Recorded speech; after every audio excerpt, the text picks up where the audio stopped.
Hey guys, how are you? Very important news. As rule based order crumbles only, reforms can shield the economy. So, what is happening here? 2026 has begun with the sense of caution, optimism, then economy. Experience in cyclical upswing, recent GDP print have surprising upside.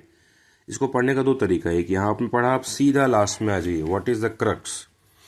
कौन है? Writer head by Asia economic, JP Morgan Chase bank. क्या कह रहे हैं? The task before us is clear and daunting but not impossible at time when the rule-based global order is falling apart, is being placed the law by the judge, and sustained economy reform will induce investment, attract capital inflow. अब जो capital inflow है वो US के treasury bond से FIIs पैसा निकाल रहे हैं. FII, foreign institute of investors.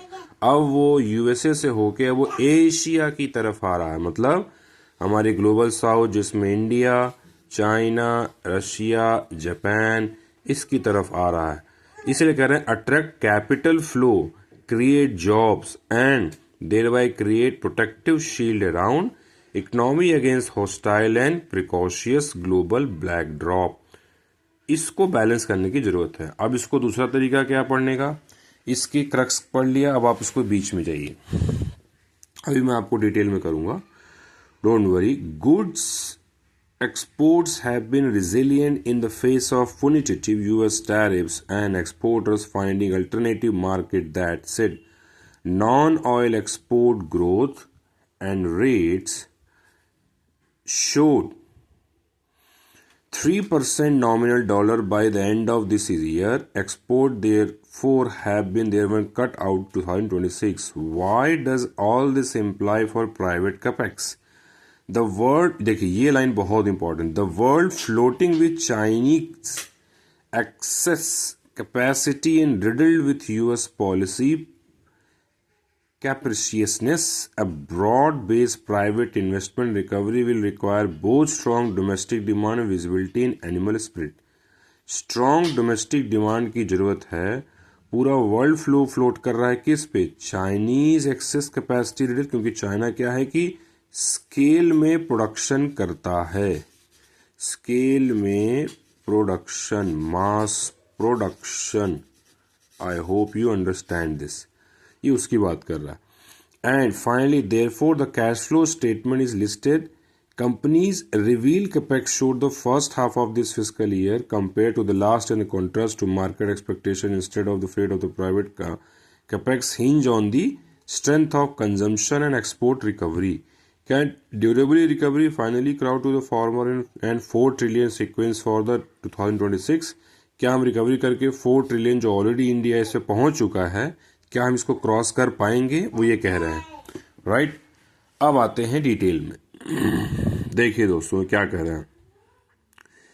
Recently GDP में सर्च, जो मैं आपको इसे डिकोड करके बता रहा हूँ कि credit growth accelerating, some surging revenue, business statement firming, near terms of buoyancy should not be surprising the economy and benefited from the rate of support in 2025. GST and income tax cuts, monetary and regulatory easing, positive terms of trade, impulse from the lower crude price and second successive strong monsoon. Together these tailwinds are driving cycling lift. ये कह रहा है कि real जो question है वो ये है कि ग्रोथ लगातार बराबर बना रहे and strong once to cynical impulse fed and economy must successfully navigate to rotations. मतलब अब यूएस अगर हम पे प्रेशर बना रहा है और हमारे यहाँ जो टैरिफ से टैरिफ लगा रहा है, तो इंडिया उससे परेशान न होकर नया मार्केट देखे. जैसे हम इंडिया, आप देखे होंगे, इंडिया लगातार अभी फ्री ट्रेड अग्रीमेंट कर रहा है पिछले कई दिनों से. कि अभी हमने यू के साथ उर्सुला वॉन डेर लेन अभी जस्ट 26 आपके जनवरी को ये बनी हैं चीफ गेस्ट. इनके साथ बहुत बड़ी डील हुई. हमने अभी ऑस्ट्रेलिया के साथ देखा कुछ दिन पहले. हमने अभी जॉर्डन और यूएई के साथ देखा फ्री ट्रेड डील. ये कुछ ऐसी डील्स हैं जिससे इंडियन मार्केट को एक्सेस मिल जाए वहाँ और वहाँ की मार्केट को मिल जाए यहाँ एक्सेस। तो यूएस के अलावा हमारे पास अदर ऑप्शन भी रहें वर्ल्ड में। अब इंडिया ऐसे जा रहा है। अब डिटेल में देखते क्या कह रहे हैं। First rotation of demand rise post pandemic growth was driven by a surge in public investment, revival of the real estate sector and strong service ports. But service of this impulse is fading. Central capex grew 30% annually for 4 years post-pandemic and face always going to strain economy absorption capacity.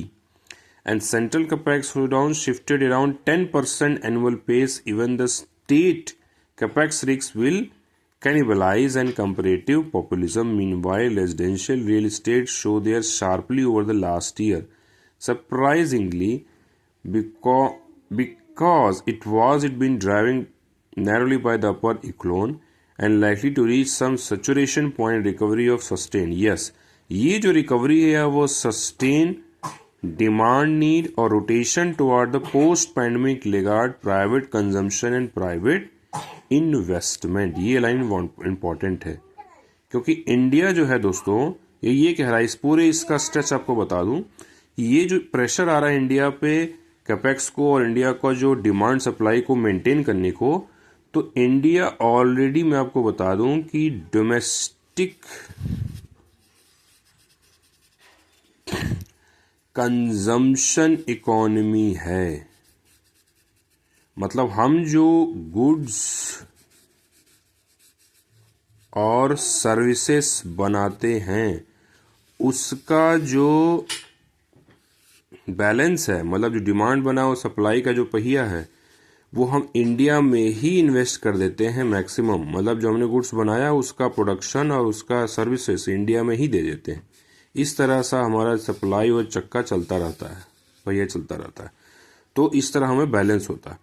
और India में diversified demand economy का consumption है, इसलिए हमें foreign पे बहुत ज़्यादा dependent नहीं होना पड़ता। I hope you understand this कि ये जो आपका आया था ये a rule based order crumbles only reform can shield the economy. बड़ा भारी सा लगता है क्या लिख दिया, लेकिन सिंपल उसने यही कहा है कि ये जो नया ऑर्डर बन रहा है क्या वो इकोनॉमी को हमें परेशान कर सकता है, ढाल की तरह बनेगा या फिर हमें नुकसान करेगा।